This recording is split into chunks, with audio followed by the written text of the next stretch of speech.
Здраво, деца!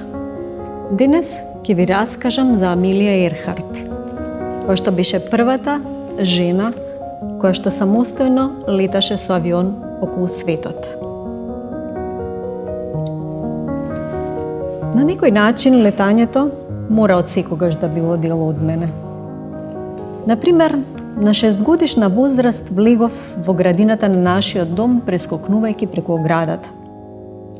Ако имав можност, секогаш јавав коњи. Не користев седла или узди, што значеше дека секој пат, кога не бев на седло, летав насекаде наоколу. За среќа, мајка ми не ме принудуваше да се однесувам како вистинска дама.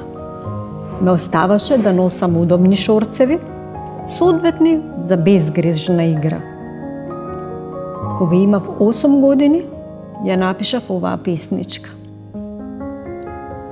Ги следам птиците како цел ден летаат. И јас сакам да летам. Можно ли е тие некогаш да погледнат надолу, се прашувам, и да посакаат да бидам јас, кога одам на циркус со тато. Еден ден, на еден панаѓур видов луда железница и се фасцинирав. Бев премала за да возам, но само што се вратив дома, решив да си направам своја. Со помош на војко ми направив дрвена рампа, дури додадовме и мала количка на тркала која возеше по рампата. Какво незаборавно полетување беше тоа. На еден друг панаѓур прв пат видов авион. Во тоа време не ми изгледаше нешто посебно, ништо повеќе од сложена машина направена од дрво и радиосани жици. Меѓутоа, тој мал црвен авион ме освои и слета во моето срце. Во меѓувреме се преселив во Калифорнија. Еден ден, конечно имав можност за прв пат да се качам во авион. Тоа беше само 10-минутен лет над Лос Анџелес, но уште кога бев на 100 метри над земјата, сватив, тоа беше мојата судбина. Веднаш почнав да работам во телефонска компанија, за да заработам $1000 кои ми требаа да го завршам курсот по летање авион.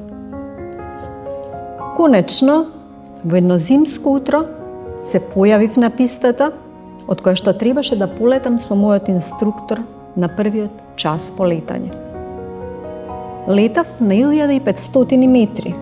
Малку се забавував и слетав. Но кога се приземјив, не бев веќе Амелија. Мојата дозвола покажуваше дека јас бев 16-тата жена во светот која стана пилот.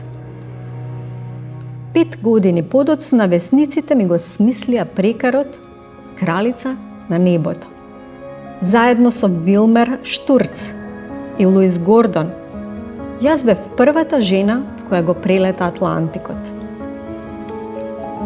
Кусо време потоа, ја поминав истата маршрута сама, а потоа почнав да ја планирам најголемата авантура, летот околу целиот свет.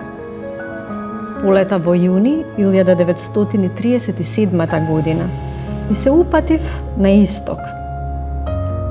Ја избрав патеката на екваторот, најдолгата можна.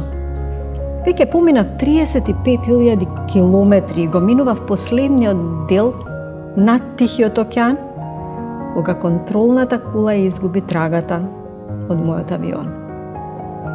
Летањето навистина беше дел од мене, иако никогаш не го потценував ризикот. Тој ден одлучив да останам во облаците и да продолжам да летам за секогаш. Сакаш да бидеш како Амелија. Не обрнувај внимание на оние кои се обидуваат да те спречат да ги расшириш своите крилја и да полеташ.